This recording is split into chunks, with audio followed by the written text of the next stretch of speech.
Naana po nangutana guys kung ang kana daw lakatan nga saging sa tuwa diri Binangay, kung pwede ba daw siya kaning kuanan, pwede ba siya kanang tamnan og lubi? Akong ipakita sa inyo guys ha, nga naa jud siya lubi. Pwede ra jud kaya sa guys. Ora. Ang ipakita sa inyo na raw. Kana. Ini siya nga side guys, naa siya lubi. Tanawa niyo, tanawa. Lubi siya oh, lubi po dito. Dinhi po sa pikas lubi. Paana lubi na jud siya lubi guys.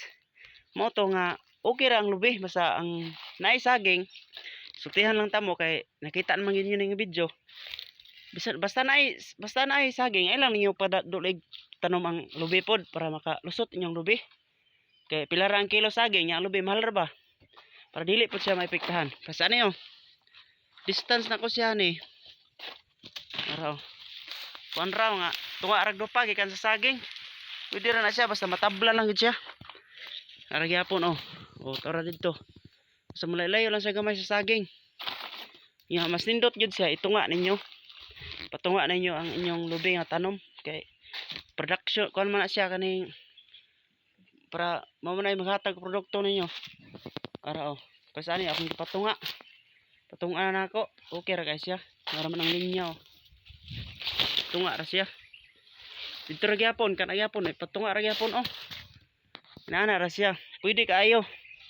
Ang itubag sa inyo ha, pwede kaayo. Kay nag-abot sa panahon nga ang Binangay di man lakatan di man magpermente. Kay ang yuta na to. Kuan man takibalog unsa mo sulod adto mo kana magid na. Ang lubi ninyo lusot na, mamunga na yung lubi. Sa awar gud niyo oh kini. Mamunga na ni pohon. O di makakuha na mo. Napagani sa kwadre guys, tamnan mo gani limon, agyapoy limon dre, kuan gyapon oh. Buhi gyud gyapon. Una ko ngayon sa inyo nga pwede ra kayo. Mao to no, salamat sa kuan. Salamat sa tanong nagpalo, salamat sa tanong nag-share. Nga kini nga video, i-share po ninyo ni para maka kuan pod. Ma-aware pod ang uban. Mao to, amping nga God bless.